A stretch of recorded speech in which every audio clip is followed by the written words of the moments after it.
Bismillahirrahmanirrahim. Assalamualaikum warahmatullahi wabarakatuh.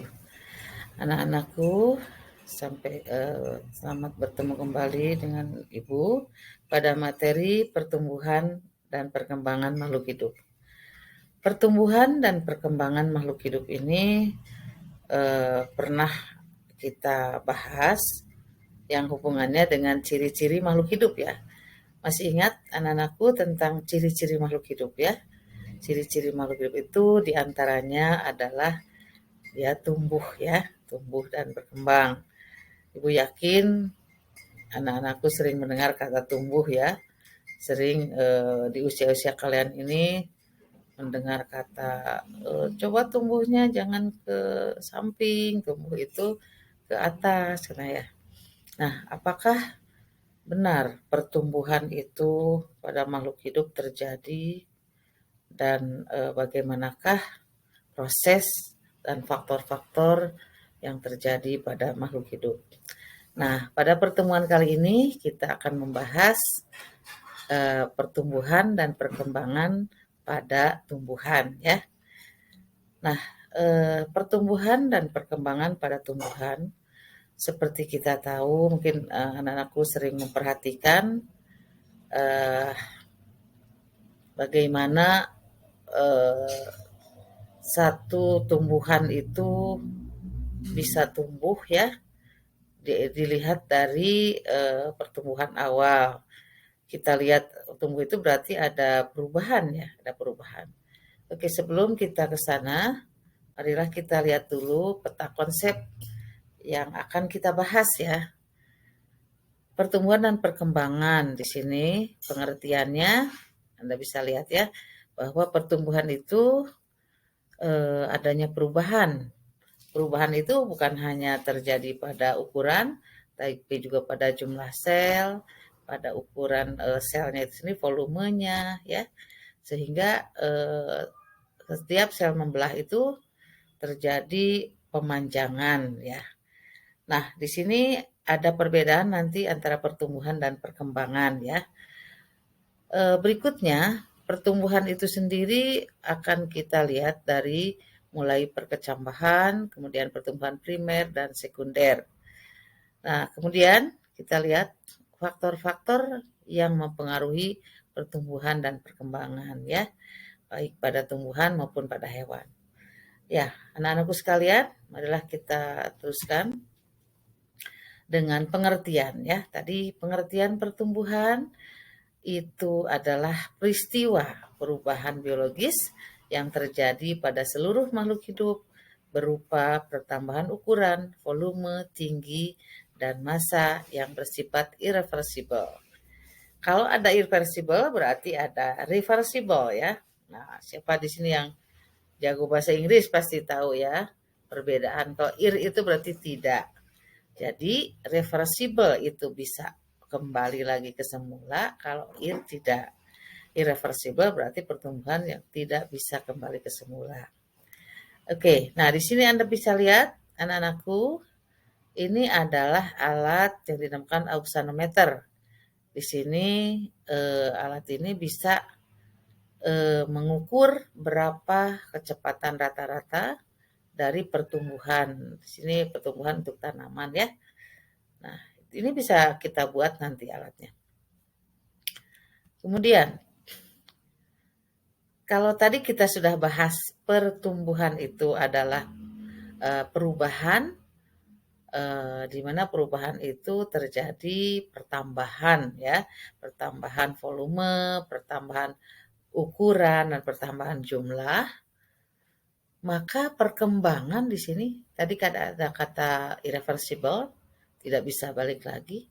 Maka perkembangan ini adalah proses yang menuju tercapainya kedewasaan ya. Nah, ini tidak bisa diukur, berbeda ya dengan pertumbuhan tadi. Bisa diukur misalkan Anda berapa senti, berapa berat badan gitu ya, bisa diukur itu karena diukurnya secara kuantitatif.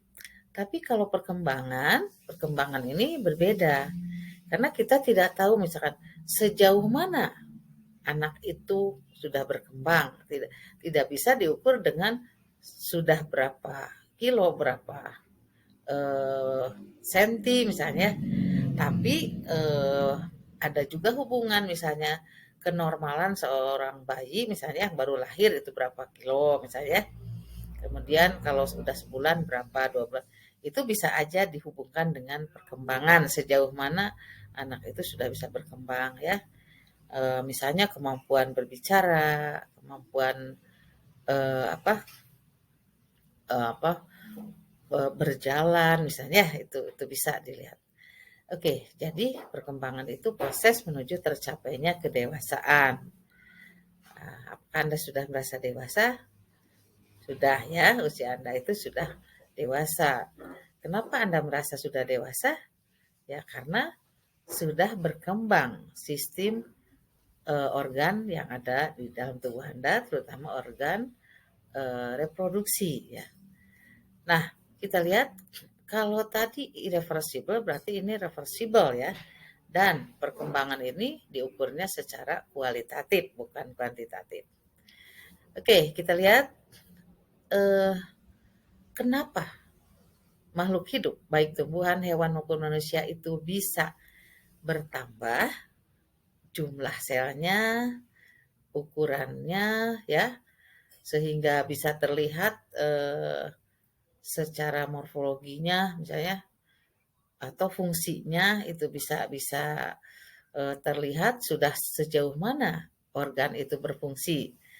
Nah, di sini awalnya itu tentu saja dari pembelahan sel ya.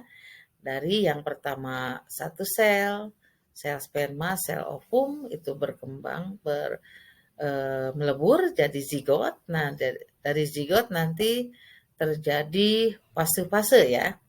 Ada masih ingat Anda di kelas 11 ya, ada fase morula, blastula, gastrula ya.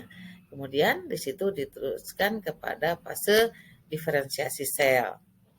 Nah, oke, kita lihat berikutnya. Pertumbuhan dan perkembangan seperti nanti akan kita praktek ya. Untuk pertumbuhan ini itu diawali dengan kalau untuk spermatopita berarti tumbuhan berbiji tentu saja diawali dengan perkecambahan ya. Nah, sebelum kita lihat ke perkecambahan, Anda lihat struktur biji. Nah, struktur biji dalam biji itu ada apa saja? Kita tahu yang utama adalah adanya endosperma ya. Kenapa biji bisa berkembang, bisa membelah, tapi untuk yang monokotil tidak membelah ya, karena kepingnya cuma satu. Nah, setelah Anda pelajari strukturnya, tentu saja nanti Anda bisa melihat dari mana mulai tumbuh tunas ya untuk eh, bakal daun, bakal batang, dan bakal akar. Ya, nah inilah pertumbuhan dan perkembangan pada tumbuhan dilihat dari proses. Nanti pada praktek Anda bisa mengamati bagaimana perbedaan dari monokotil dan dikotil ya. Di situ Anda bisa lihat kemana tumbuhnya biji ya, biji yang sudah membelah dengan proses yang terjadi secara fisika, yaitu proses imbibisi. Kemudian Anda bisa melihat ya nanti terkelupasnya biji, kemudian endospermanya nanti akan mengecil karena dipakai untuk bahan atau materi untuk pertumbuhan atau pembelahan sel ya. Ya, berikutnya, setelah perkecambahan, tentu saja kalau tidak terganggu oleh faktor-faktor luar atau faktor dalam, maka tumbuhan ini akan melanjutkan proses pertumbuhannya yang kita sebut sebagai pertumbuhan primer. Oke, silahkan diamati. Ini kalau kita lihat di bawah mikroskop, perbesaran 1000 kali juga bisa ya, mikroskop yang ada di sekolah kita. Ini bisa kita amati ujung batang atau ujung akar. Itu terjadi pertumbuhan primer. Ya. proses pertumbuhan dan perkembangan pada tumbuhan ini, setelah ada pertumbuhan primer, tentu saja ada pertumbuhan sekunder. Nah, di sini nanti yang membedakan pertumbuhan ini eh, antara monokotil dan dikotil, karena di situ ada pertumbuhan sekunder ya, di mana batang dari tumbuhan tersebut bisa membesar ke samping ya. Nah, itu. Oke, kemudian kita lanjutkan slide berikutnya. Faktor-faktor yang mempengaruhi pertumbuhan dan perkembangan pada tumbuhan ya. Nah, ini juga nanti akan jadi bahan praktikum kita. Kita akan mengamati kenapa tumbuhan yang satu itu misalkan kita letakkan pada cahaya dan yang satu di tempat teduh atau satu tempat terang, ini akan berbeda ya tumbuhnya. Kita akan lihat faktor apa saja nih. Ada faktor dalam ya atau internal, yaitu gen dan hormon. Sedangkan faktor luarnya itu ada nutrisi, ada kadar air, pH, kadar garam, oksigen, cahaya, suhu, kelembaban, gravitasi, sentuhan, dan organisme parasit dan herbivora. Nah, demikian anak-anak, kita nanti akan melanjutkan dengan praktikum perkecambahan ya. Oke, sampai sini dulu pertemuan untuk pertumbuhan dan perkembangan pada tumbuhan. Terima kasih. Assalamualaikum warahmatullahi wabarakatuh.